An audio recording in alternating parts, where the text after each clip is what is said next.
Hey, are you searching for personal development, motivation, self-help, success? Andrew Huberman. Well, you've come to the right place. Hang on. Welcome to the Expect Success Podcast, a presentation of GeorgeBalek.com with your host, George Balek. This podcast is for all things personal development. Don't expect success, prepare for it. Please welcome your host, George Balek. Welcome to Expect Success at GeorgeBalek.com. Now, in addition to listening to our podcast, you can also view the video format on YouTube at GeorgeTube.com. Dr. Andrew Huberman is back.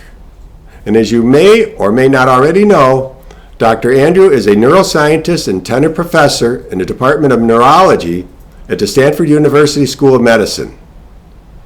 He's made numerous significant contributions to the fields of brain development, brain function, and neuroplasticity, which is the ability of our nervous system to reverse and learn new behaviors, skills, and cognitive functioning.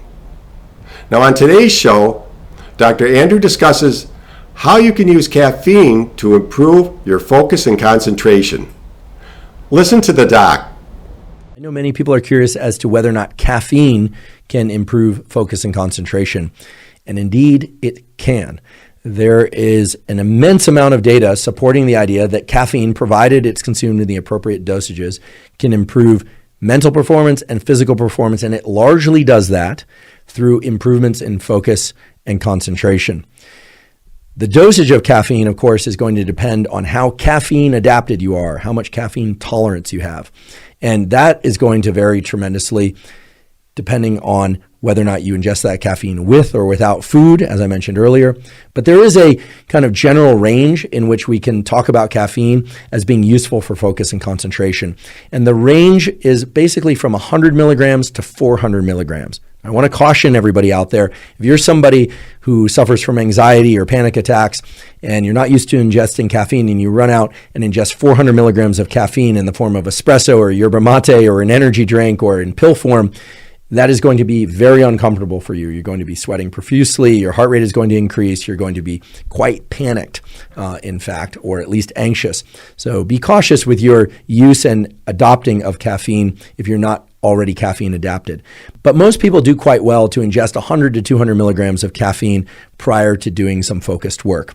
And again, I recommend delaying your caffeine intake to 90 to 120 minutes after waking, unless you are using that caffeine to really jolt your system before a workout.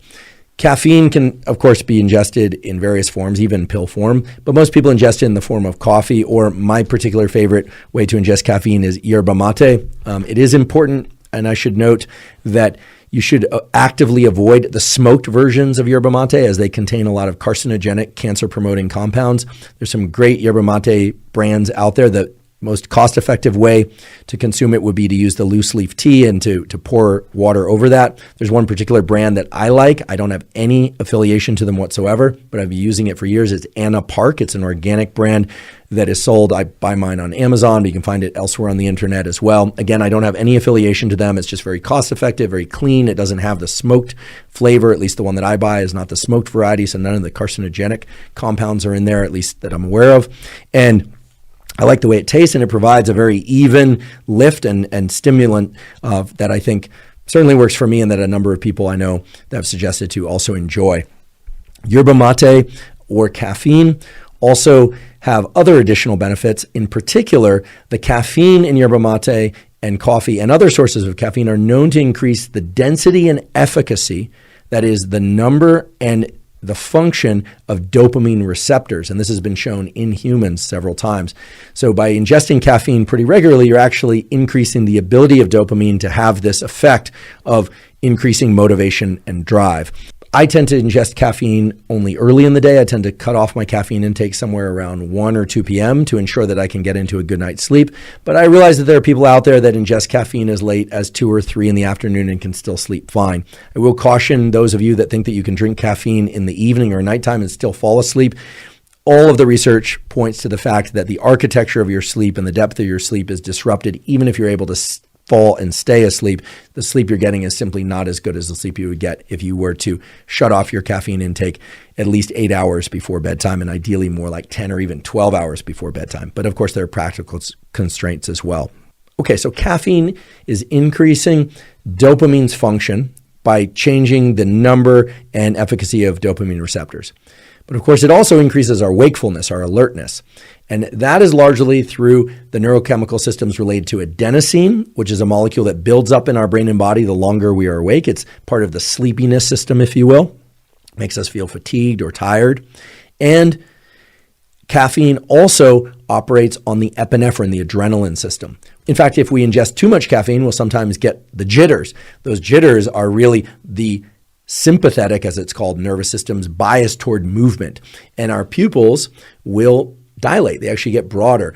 Now, somewhat paradoxically, when our pupils get bigger, the pupils of our eyes, that is, our visual world actually narrows. It becomes more tunnel-like. A lot of people don't realize this. When our pupils are really small, that means we are relaxed. So if you ever see someone with really tiny or pin-sized pupils, they're very relaxed. If their pupils are very big, they're very dilated, well then they are very amped up. They are very, very alert. Caffeine increases alertness by increasing epinephrine, adrenaline release, both in the brain and within the body. And so that's another way that it facilitates focus and concentration. That's awesome. Now, for more about Dr. Andrew Huberman, simply search YouTube. And be sure to visit his website, hubermanlab.com. Listen to Dr. Andrew's podcast, free. It's called Huberman Lab Podcast. And I'll be sure to leave a link in the show notes. And remember, as the late great Jim Rohn used to say, you are the average of the 5 people you spend the most time with. Today you've been hanging out with Dr. Andrew Huberman. Keep up the momentum. Subscribe to our newsletter so you never miss another episode. We'll catch you on the next show. And thanks a million for listening. See ya. Thanks so much for listening to this episode of the Expect Success Podcast with your host, George Balek. If you enjoyed today's podcast, please rate, subscribe, and review. And find more great content online at georgebalek.com and on Facebook and Twitter at George Balek. We'll catch you next time. And remember, don't just expect success, prepare for it.